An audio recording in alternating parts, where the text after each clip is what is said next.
Joining me in the studio today is Rachel Lerner, Executive Director of Hebrew SeniorLife Center and the Prevention of Elder Abuse and Neglect, to talk about her 10 tips to protect seniors from being scammed. The FBI estimates seniors lose more than $3 billion each year to fraudsters. So, Rachel, why are older adults such common targets for scammers today? Yeah, it's a good question, and I hate to say it, I think that we're all somewhat targets these days. I think scams are getting more sophisticated every year, but I'd say there's several reasons why older adults tend to be more likely targets. So one is, as they advance in life, older adults have often accumulated a lot of wealth, right? So relative to other parts of the population, many of them own homes, they have maybe retirement funds they've been growing over the years, so they have a lot of money on balance. Second reason is they're home often, right? So when callers are trying to reach people during the day, we're seeing more and more scams that are people coming to homes in person. They're home, and they're picking up the phone and they're answering the door. Other reasons that older adults are common targets. I hate sort of speaking in generalities about older adults, but it is the case that many of them do deal with some level of visual or hearing impairment, and so they might struggle to, read the fine print in an email that's coming through. They might struggle with hearing someone and understanding someone who's talking quickly on the phone, and they might have some level of cognitive decline as well, and maybe they're even self-conscious about that, so they don't feel comfortable asking a lot of questions. And the last reason that older adults might be targeted more often is because they are often more reluctant to speak up when they have been scammed, and unfortunately scammers know that. Yeah, that all makes sense. What are some of the most common scams targeting older adults right now? Yeah, so there are a lot. Yeah. So the ones that we hear about most often, I'll just give a few examples. Romance scams. So older adults that are on social websites, dating websites, or they're getting emails. And romance scam is a way of describing someone who really tries to connect on a personal or even romantic level with an older adult and then slowly try to get money from them, frankly. Right. We are seeing, in our area in particular, contractor scams, and that involves people actually coming in person to your door. They'll often say things like, "We're in your neighborhood working on this or that, and we see your home needs this or that," and they'll ask for a decent down payment up front, and then they're in the wind. Okay? Gotcha. We also have seen, it's interesting to me, something called a check washing scam, and older adults, I'd say, are a little bit more frequently subjected to this because they are writing hard copy checks more often. They're doing less online banking and online payment, and check washing is literally people going and taking hard copy checks from a mailbox, intercepting them in different places, changing the payee, changing the dollar amount, and then cashing them. So that's one we're following closely. It's somewhat new. Let's see. We also are seeing an uptick in impersonation scams. So callers are saying they're from the fire department, the police department, other local nonprofit or government agencies, and they're doing a crucial fundraiser, and they just need this amount of money, or they want you to sign up for this payment plan, and it's all a lie. They're not with those agencies. Yeah. Speaking of that sort of lying aspect, what are the biggest red flags that should immediately make someone think that this might be a scam? Yeah, it's getting tougher. I'll just be honest. It's getting to scammers are being they're more savvy and more sophisticated every month these days. So when it's an email scam or an internet scam, there will often be something off about the email address that it's coming from. There may be a link, and if you take your mouse and you hover over that link, you realize it's not actually going to the website it says it's going to. There may be strange phone numbers, there may be sentence fragments, other things that just make it look like it wasn't written very carefully. It might be kind of pieced together. Phone scams, often the caller it's either a robocall, so it's some kind of robot voice on the other end. If it's someone live, it's often going to be someone who might be talking quite quickly, someone who is using some pressure tactics, really trying to get you either to give your personal information or to commit to making a payment very quickly. And in-person scams, again, those pressure tactics, just trying to get an upfront commitment for some kind of money. Right. Yeah. Yeah, I mean, I have heard of scams being from people calling themselves the government, Medicare, even grandchildren. So Yes. it's definitely a very prevalent issue. If someone thinks that they may have been scammed, what should they do right away, or who should they call first?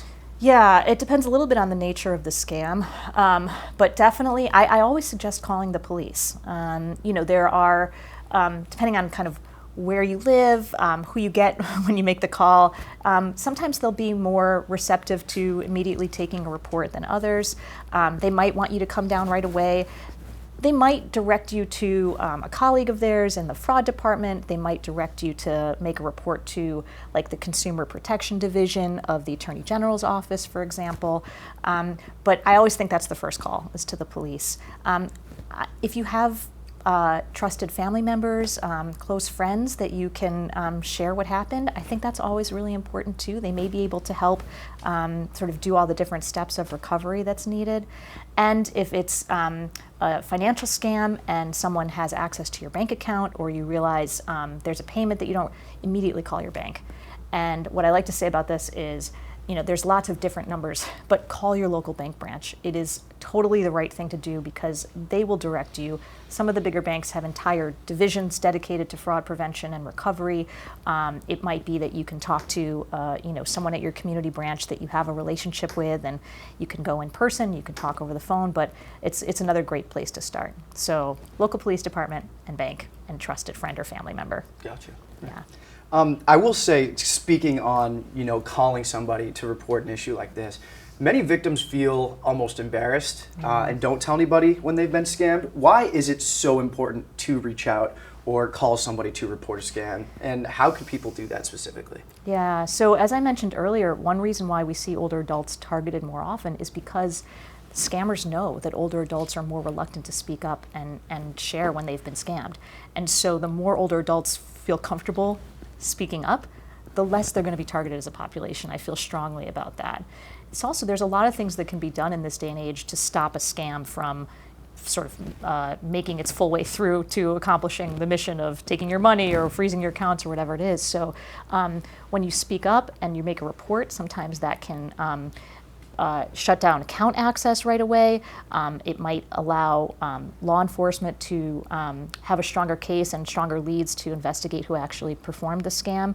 It also can be really helpful to protect other community members. So I've seen often in senior living communities, in communities like Newton, if you share with the senior center what's happening, if you live in a retirement community and you share with the staff, there are sometimes message groups and other things. Get the word out, right? If you get the word out however you can, you are very likely going to protect others from it happening too as well. Gotcha. After someone has been targeted by one of these scams, what steps should they take to protect themselves going forward and to avoid something like this happening again? Yeah, so some of the things I've mentioned already, but certainly calling your bank and making them aware that if someone has access to your account. So there are things that can be done to kind of keep that particular scammer from having that access. They can also put more like fraud controls in place. They can do more frequent monitoring of your accounts. It's also really important for older adults to take on that monitoring themselves to the extent they can. So if you have the wherewithal to look at your own account, either online or even go down to your bank branch, ask to see a copy of your statement, review it when it comes in the mail, make sure there's nothing unusual on there, because even if you see something and it looks like it's already happened, you can often, like I said, put a stop payment. They can, prohibit other unauthorized access from your account. So it's important to really be vigilant in account monitoring. I also like to recommend credit monitoring. There are several services out there that totally free of charge will basically let you know anytime there's new activity on your credit report. So if there are third parties trying to use your information to apply for credit cards, apply for loans, some of the things that scammers might do, you can get notified right away and you can say, yep, that's me, or no, that's not me. And don't let that happen. Gotcha. Yeah.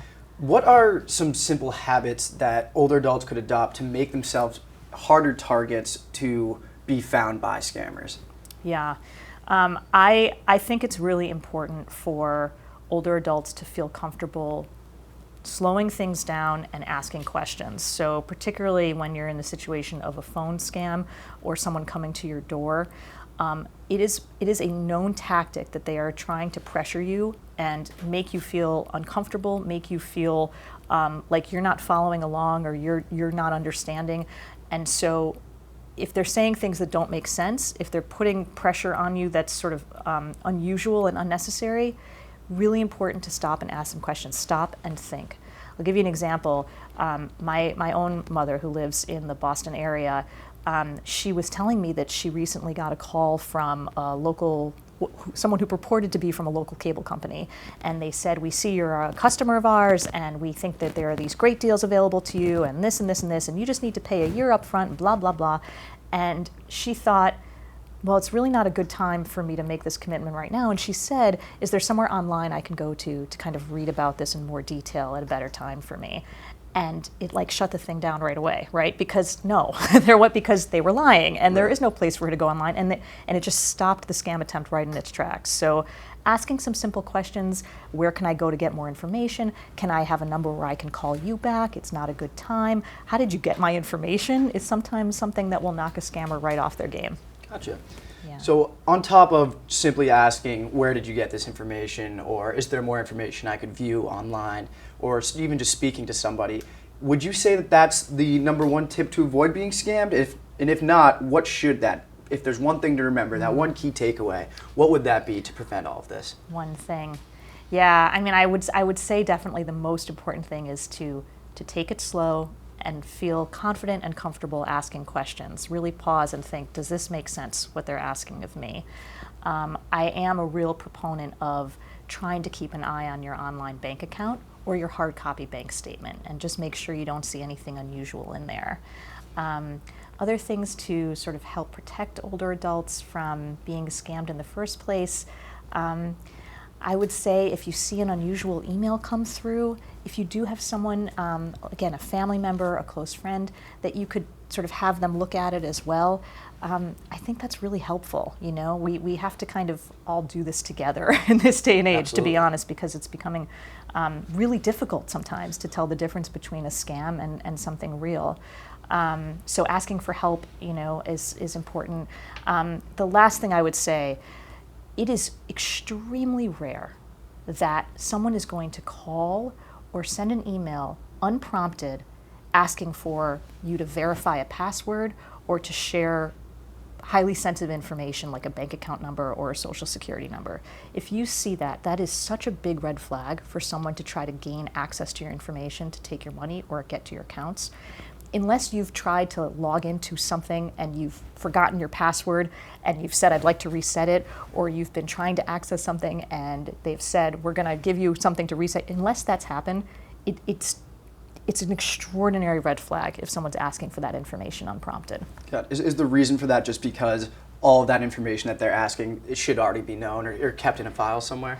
It should, and there's no reason for them to need it randomly. Right, yeah. Right? Like if they need it, it's because you were trying to do something with your own account or your own information. Yeah, I'm definitely skeptical of that. Yeah. 100%. Well, lastly, where could somebody find even more information about avoiding getting scammed? Mm-hmm. Yeah, so I think senior centers are a great resource. The senior centers often are trying to keep an ear out for scams affecting the local community. And so if you get newsletters from them, if you are a frequenter of the senior center, they always have a good sense of some of the things happening out there. Also, local police departments often put out information about scams. There's so much you can find online as well. Again, if you go to the local police department website, if you go to if you want to get more sophisticated about it, going to places like the Attorney General's office, their Consumer Protection Division. You can go to the Federal Trade Commission, the FTC. They keep really sophisticated and sort of rich records of all the different scams out there. So it depends on how deeply you want to dive into it, but there is a wealth of resources out there. You can also always reach out to our organization, Hebrew Senior Life, our program. We're always available to direct folks to resources on scam prevention. Absolutely. Well, it certainly sounds like being online could be a double-edged sword depending on how you use it. Rachel, thank you for joining us today and sharing all of this important information.